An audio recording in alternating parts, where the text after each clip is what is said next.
Venezuela's growing defiance toward Washington is adding new uncertainty to an already volatile Caribbean. The latest developments suggest that Caracas is not simply reacting defensively, but actively preparing to counter U.S. pressure with visible military strength. While American officials frame their actions as anti-drug operations, Venezuelan leaders are portraying them as acts of aggression that could spark a dangerous confrontation in the region. Recent weeks have seen U.S. naval forces target several vessels accused of drug trafficking in international waters. According to Reuters, the most recent strike destroyed a boat that Washington claimed was carrying narcotics, killing 3 people on board. Former U.S. President Donald Trump, in a statement on social media, praised the operation and shared footage of the explosion, insisting that the U.S. would never tolerate the flow of drugs into its territory. He described those killed as narco-terrorists, a label strongly disputed by Caracas. Venezuela's government, however, has rejected the American narrative.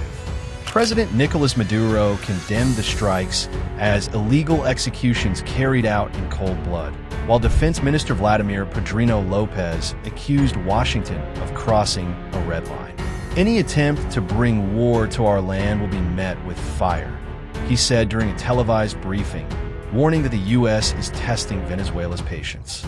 Al Jazeera reported that Caracas sees these strikes as part of a larger undeclared war aimed at destabilizing the country.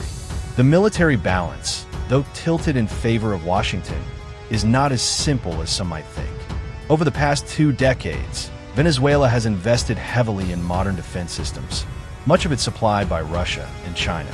According to the BBC, Venezuela now operates advanced S-300 air defense systems, Su-30 fighter jets, long-range radars, and heavy artillery batteries.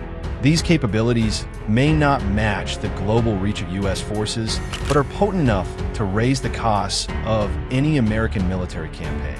Recent drills offered a glimpse of what Venezuela could bring to a fight. State television broadcast images of warships firing anti-ship missiles from La Orquilla, an island positioned in the Caribbean Sea. Maduro appeared on site, declaring, "Every inch of our homeland will be defended." Military analysts told Reuters that placing missiles near vital sea lanes could make U.S. naval operations much more complex and hazardous. For Venezuela, the confrontation is not just about sovereignty, but also survival.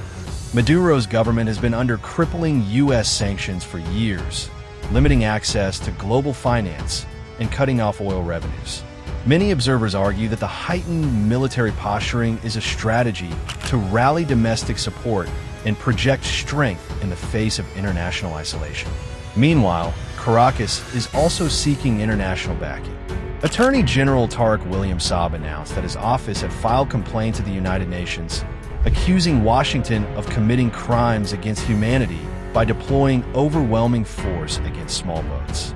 He argued that such actions were not legitimate anti-drug missions, but rather provocations designed to push Venezuela into retaliation. Foreign Minister Yvonne Gill echoed those claims before the UN Security Council, stating that U.S. naval operations were a direct threat to peace in Latin America. According to reports from France 24, Gill urged global powers to take a stand against unilateral actions that undermine international law, warning that a dangerous precedent was being set. Despite this, Washington continues to stress that its actions are aimed solely at narcotics trafficking. The Pentagon has confirmed that one of its largest naval task forces in recent years is now deployed in the Caribbean, backed by F-35 fighter jets based in Puerto Rico and at least 1 nuclear-powered submarine. Officials told Reuters that the mission's primary objective is to cut off smuggling routes and dismantle drug cartels. Yet skepticism persists among analysts and regional observers. The BBC noted that the scale of U.S. deployment far exceeds what would normally be required for drug enforcement. Experts suggest that the war on drugs narrative is providing Washington with a cover to exert greater pressure on the Maduro government, potentially preparing the ground for more aggressive measures.